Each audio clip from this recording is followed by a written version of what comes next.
Fala pessoal, muito boa noite a todos. Fazendo um vídeo aqui de fechamento dos mercados no dia de hoje, dia 27 de junho de 2023. Acompanhando aí, pessoal, as principais notícias, né, dentro do mercado. Nós tivemos hoje de manhã o IPCA 15, que veio ali bem em linha com o que o mercado estava esperando ali, num movimento bem menor do que o anterior, tá?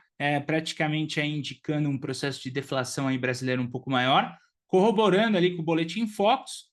E depois do IPCA e a ata do Copom, que nós tivemos no dia de hoje, tá? Dizendo ali que ainda olha ali mais para a inflação, para saber o que esperar aí dos próximos passos da Selic. Agora aumentaram-se as apostas aí de um corte da taxa Selic a partir do mês de agosto. E nessa movimentação toda, o dólar acabou reagindo positivamente, tá? Por conta aí do carry trade. Ou seja, o carry trade é o diferencial de taxa de juros Brasil e Estados Unidos. E nesse caso ali nos Estados Unidos, já foi deixado ali bem claro que deve haver um aumento ali em julho das taxas de juros americana, e também a Christine Lagarde também ali falou, tá, que vai ter aumentos ali sim também na zona do euro. Então, com isso, diminui aí esse spread, né, dos juros, não sendo tão atrativa assim a própria renda fixa brasileira. Mas, por hora, nesse movimento, nós estamos assistindo ali uma correção no índice Bovespa, não uma correção muito forte dessa movimentação, tá? Então, a gente teve aí um dia onde o Ibov reagiu negativamente, mesmo com essa possibilidade de queda aí das taxas de juros, ainda não seria tão atraente assim o risco ali para tomar renda variável. Vamos dar uma olhada aqui nos mercados, tá? Para o fechamento aí para o pregão de hoje, só para a gente ver aqui, né, o que ele trouxe para nós, tá, pessoal? As informações aí de dentro do nosso mercado aqui brasileiro, tá? Então aqui, ó, eu tenho o índice Bovespa na tela. O índice Bovespa nessa movimentação, ele fez uma correção um pouco mais aguda aqui, mas ainda respeita a média móvel de 20. Assim como também, tá, pessoal, a gente tem uma retração de Fibonacci, que pode ser respeitada, e o movimento do mercado partir em direção à próxima onda aí, né, nessa movimentação aí de alta, tá? Lembrando que o mercado se caracteriza por uma tendência de alta através das suas médias. Média móvel de 200, tendência primária. Média móvel de 50, tendência secundária. Média móvel de 20 períodos, tendência terciária. Então, as três tendências ali da teoria de Down seguem aí para um mercado aí em movimentação de alta. Agora, a tendência de curtíssimo prazo da média móvel de 9, nesse momento ela está fazendo uma correção. Então, nós temos uma correção de curtíssimo prazo, por enquanto, dentro do índice Bovespa. Vamos ver aí se ele consegue respeitar essa média móvel de 20 ou a média móvel de 50 períodos, que nesse instante está bem longe aí desses preços. No mais, tá? A gente vê que a variação dentro do índice Bovespa para esse novo patamar, ela pode ficar concentrada entre a região de 120 mil pontos e 110 mil pontos. São os pontos mais importantes aí dentro do índice Bovespa, principalmente para quem está buscando aí um padrão aí dentro dessa movimentação. Por hora, não conseguimos romper esse topinho, que era um topinho extremamente importante aí deixado em outubro do ano passado, tá? Então, isso caracteriza o mercado aqui, pode estar num formato um pouco mais encaixotado, mas para uma tendência de alta nesse momento. Isso aí vai dar esse driver aí dentro do mercado, eles vão vir aí das suas ações, né? As ações, nesse momento, elas acabam aí fazendo uma movimentação um pouco mais difícil, né? Nós tivemos aí o próprio Bradesco, hoje até comentei com o pessoal no projeto, né? Tem bastante gente posicionada no Bradesco, mas ela ainda tem tendência, tá? Então, seria interessante esperar mesmo um fechamento bem robusto abaixo da média, para dizer aí que perdeu a tendência aí sobre as ações do Bradesco, né? Você vê que ela conseguiu até se recuperar ao longo desse pregão aí no dia de hoje. A própria ação do Itaú, né, também ainda tem tendência, né? O mercado estava muito esticado nessa movimentação, era um movimento aí bem esperado que ela pudesse fazer uma correção mais branda dentro do movimento. A Vale também na sua movimentação, apesar de ser beneficiada pelo minério de ferro, você vê que ela também ficou aí num formato mais lateralizado. E a Petrobras, tá, no movimento aí dos mercados, agora a gente vê que a estimativa aqui para a Petro é que ela possa entrar numa lateralização, visto aí que a movimentação dela já está estourada em volatilidade histórica, tá, pessoal? Então, isso tudo conta bastante aí sobre os movimentos dentro do mercado brasileiro, e agora a gente tem que esperar aí, tá, para ver se essa correção não passa de uma correção um pouco mais aguda ou se realmente aí o mercado aí não tem força, vai voltar para baixo e de repente testar abaixo dos 100 mil pontos do índice Bovespa novamente, ok?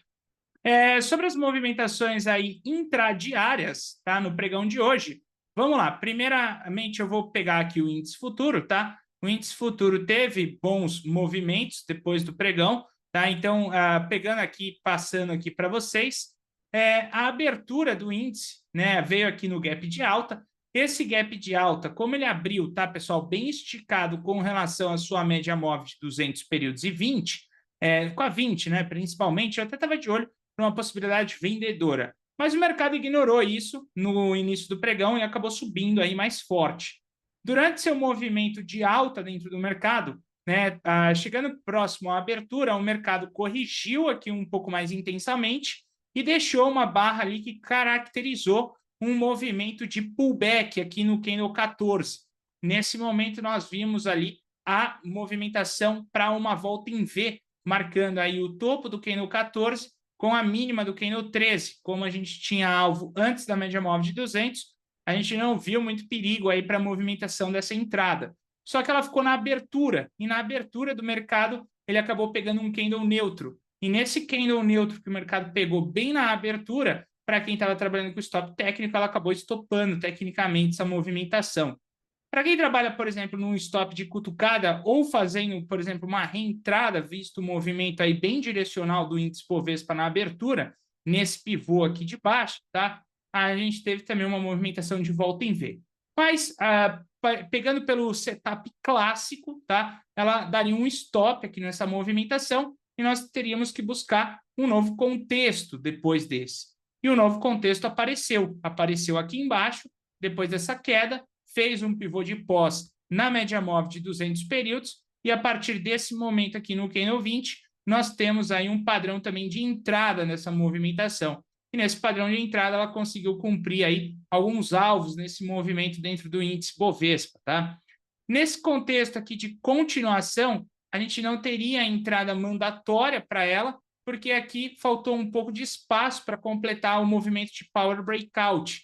Mandatoriamente, Power Breakout nós teríamos a partir do candle 40, se perdesse a mínima. Mas ela não perdeu a mínima, ela acabou voltando para cima da média móvel de 20, e acima da média móvel de 20, a gente já sabe que o setup que a gente tem que buscar aqui nessas condições é aquele setup de afastamento. E aí basta eu esperar um pullback clássico, como o caso aqui dos candles 61, marcar o topo deixado ali nessa movimentação intermediária, buscar o movimento do pullback para cima nessa movimentação, e a partir do momento que você tem um rompimento, você tem um trade ali nessa movimentação aqui chamado de afastamento inferior. Ele tem aqui uma barra verde, duas barras verdes, e depois ele deixou um gift. Isso significa que eu poderia estar operando, corrigindo aqui o pullback, tá? Tranquilamente a violação dessa máxima, conseguindo aí um segundo alvo de Fibonacci. E agora no fechamento, tá? Ele também aí deu uma puxadinha aí dessa movimentação, fechando aqui embicado um pouquinho para baixo. Esse movimento de fechamento do índice, tá? Ele indica nessa movimentação como um todo um contexto aí para uma possível bandeirona ali no gráfico de 60 minutos. E essa movimentação no gráfico de 60 minutos como bandeirona, pode ser que o mercado volte aí para a movimentação de baixa mais adiante. Lembrando que aqui também, tá, pessoal, nós tínhamos uma movimentação de um pullback clássico alinhado com a média móvel de 20, que se nós projetarmos esse topo com esse fundo dentro do índice Bovespa, tá? Esses são os alvos aí, esses são os alvos, tá? Do gráfico de 60 minutos do índice. Agora, pegando a movimentação do dólar no dia de hoje. Primeiramente, tá, pessoal? O dólar aqui, eu achei que ele ficou bem interessante aí nesse fechamento.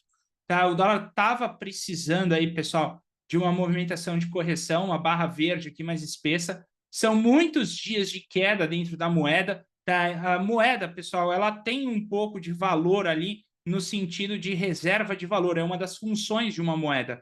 E aí, nesse caso, perdendo só valor, perdendo valor todo dia ali o dólar, tá? Você tem uma implicação sobre a função de valor de uma moeda. Então, é natural que o mercado, ele, em algum momento, ele corrija, porque Se ele ficar eternamente nesse sentido, pô, significaria que o dólar tivesse acabado na sua movimentação. Então, estava bem preocupante, inclusive os trades forçando aí na movimentação de baixa, eles estavam dando mais stops, então isso daqui eu vejo como algo muito vantajoso nesse fechamento do dólar no dia de hoje. Por quê? Porque a partir de agora ele pode oferecer uma correção e nessa correção pode ser bem mais tranquilo para a gente estar trabalhando dentro do intraday. Olha só, por exemplo, o intraday de hoje no gráfico de 2 minutos. A gente acompanhou a abertura, ela deu uma esticada para cima, esticou para baixo e trouxe um pivô de baixa. Nesse pivô de baixa, a gente se posicionou ali na ponta vendedora, visto que o movimento aqui estava indicando venda dentro da movimentação do dólar. Inclusive, ela saiu aqui depois deixando um halt na média móvel e aí com indicação de power breakout. Tudo estava corroborando aí para uma tendência negativa, até que esse movimento acabou voltando e estopando ali para cima, tá? Durante esse movimento, a gente colocou isso aqui como zona de exclusão, marcando essa máxima e marcando a mínima aqui do dia.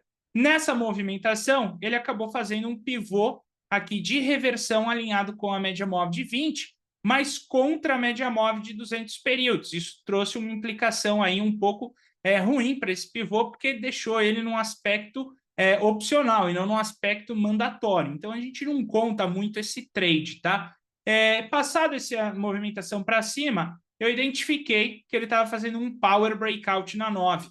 E power breakout é contexto de trade mandatório dentro do dólar. Inclusive, um dos melhores resultados de day trade aí no gráfico de 2 minutos. E aí, assim foi, né? O mercado acabou porrando aí para cima nessa movimentação, tá? Não o suficiente ali para recuperar o tamanho do spread ali do stop anterior, mas ali recuperar uma parte aí dessa movimentação. Logo depois, na sequência, nós tivemos aí ele ficando lateral, poderia sair num power breakout, mas ele perdeu a média, fazendo aqui o que a gente chama de breakout nessa movimentação. Dentro de um breakout, eu preciso esperar romper o topo e fazer um pullback clássico. Então, romper o topo, está fazendo o pullback clássico, a gente faz a marcação dessa resistência, se rompe a máxima, ali tem uma entrada. Mas aí, acabou voltando aí novamente para baixo da média móvel de 20 períodos, não abrindo aí contexto e ficando nessa lateralização durante o resto do dia, tá? Em algum determinado momento, aqui pelo período, você pode ter visto aqui esse pivô de baixa. Esse pivô de baixa, de certa forma, ele até entraria no contexto aí, tirando aí o fato do horário. A gente fala o seguinte, se você está trabalhando dentro do gráfico aqui, dentro do dólar, o ideal é você alternar os time frames. Então, por exemplo, até 1h da tarde eu posso trabalhar no 2 minutos mandatoriamente. Após a 1 da tarde, o ideal é eu cair para o gráfico de 5. Nesse caso aqui, tá, o dólar futuro no gráfico de 5 também fez um pivô clássico de baixo. Depois, eu poderia atribuir essa movimentação até um contexto de volta em V, embora ele já tinha absorvido violência, tá, nessa movimentação. E aí, para o final do dia aqui, falando aí dessa movimentação como um contexto de power breakout no gráfico de 5 minutos pela média móvel de 20 períodos, tá? Onde concentraria aí um ponto de stop abaixo do candle 43, onde ele ficou aí até esse período da tarde, onde ele acabou pegando ali, cutucando um stop, mas até daria ali para eu estar saindo no 0 a 0. E cumpriu aí no final do dia esse objetivo. Então, pessoal, a gente espera do dólar agora para amanhã, tá? Que ele possa aí estar fazendo mais essa correção. Então, a gente vai pegar o gráfico diário nesse momento. A gente vai pegar esse candle do dia de hoje. Esse candle do dia de hoje, tá, pessoal? Ele está rompendo topos importantes, que são esses aqui, tá? Então, ele está rompendo alguns topinhos. Falta o topo aqui do 117, mas ele está rompendo já o topo do candle 118, 119. A gente vai fazer a marcação desse candlestick aqui para cima num processo de correção aí da moeda aí para trabalhar no intraday aí amanhã, ok? Então, vamos que vamos. Amanhã tem o nosso Morning Call e daqui a pouquinho a gente está entrando em live ali no canal do YouTube.